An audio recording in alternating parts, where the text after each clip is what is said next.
Hey, everybody, welcome to another Wednesday HGA Impact Report. I'm Trevor Nelson. Thanks so much for tuning in.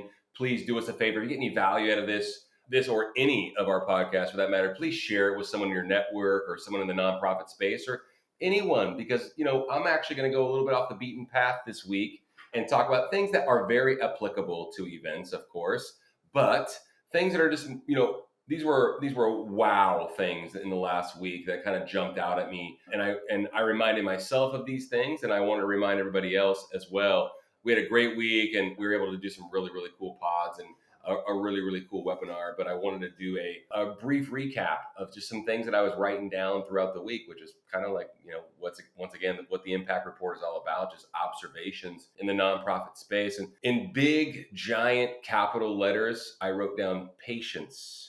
So as a company, we've always really prided ourselves on being patient, especially with growing relationships. And last week was a week where I just really reiterated that to myself first. It has to start with me and Jason and our leadership team, and then all the way down throughout our entire organization. Just reminding everyone these relationships, which really are our equity regarding the different organizations that we get to work with, we have to be patient with them. And so it was just I wanted to share it ever since last week on this impact report, just to remind everyone to be patient with yourself, to be patient with your volunteers, be patient with your results at events 1 year to the next. Sure, you can build really big, beautiful events, but typically don't happen overnight, if you know what I mean. So, like I said, a little more existential, and we like to talk about like numbers, and this is how much this raised, and this and that and the other thing, but yet still impactful. And I thought worthy of mentioning it because we were reminding ourselves that we got here after many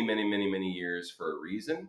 One of those great reasons is being patient and not expecting too much too fast. We all want to grow. We all want to go a mile a minute. Like I said, hey, we want to run. I was on a friend's podcast recently where I said, we're like racehorses, most of us. We just want to run. But that still has to come with prudence and being patient. So there was that. Another really cool thing that I wanted to share, and we just can't speak to it enough, is Jason and I did a really cool webinar, our 125th webinar every Thursday at noon Central, as a matter of fact. We spend about 45 to 60 minutes with anyone free for folks to come and view, and you can watch them on YouTube if you like. But this was a webinar that means a lot to us about why it's important to get your mission's message down in 10 words or less. And it's important to us. So here's another thing on that, like, this is what we do internally, but we think it's a good idea for all organizations, whether you're a for-profit company or a nonprofit and raising money. So being able to succinctly relay your mission's message in 10 words or less is paramount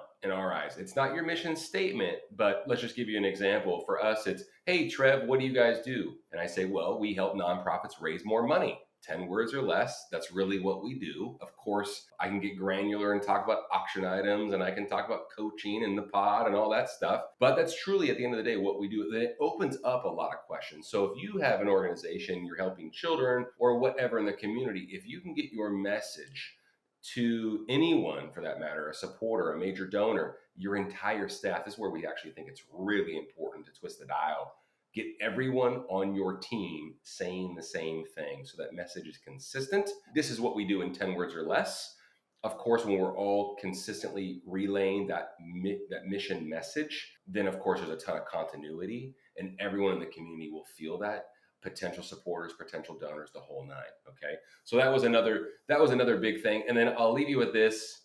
I say this often to our team, and it's become just second nature to me. It's never a bad time to say thank you. So we talk about this in a lot of different ways: thanking your donors, thanking your supporters, thanking your volunteers. I really thought about this when I was jotting down my notes for the impact report this week. I thought, oh, Trev, we got to pick up the phone and start making some asks and stuff. What do we say? Is what questions we'll get sometimes during coaching calls. And I'll say, well, you could always start with saying thank you. That will never steer you wrong. So I wanted to leave you with that as well. It's never a bad time, anytime, to start a conversation with thank you. Like I said, keep getting off the beaten path, but it's made a tremendous impact in my personal life as well.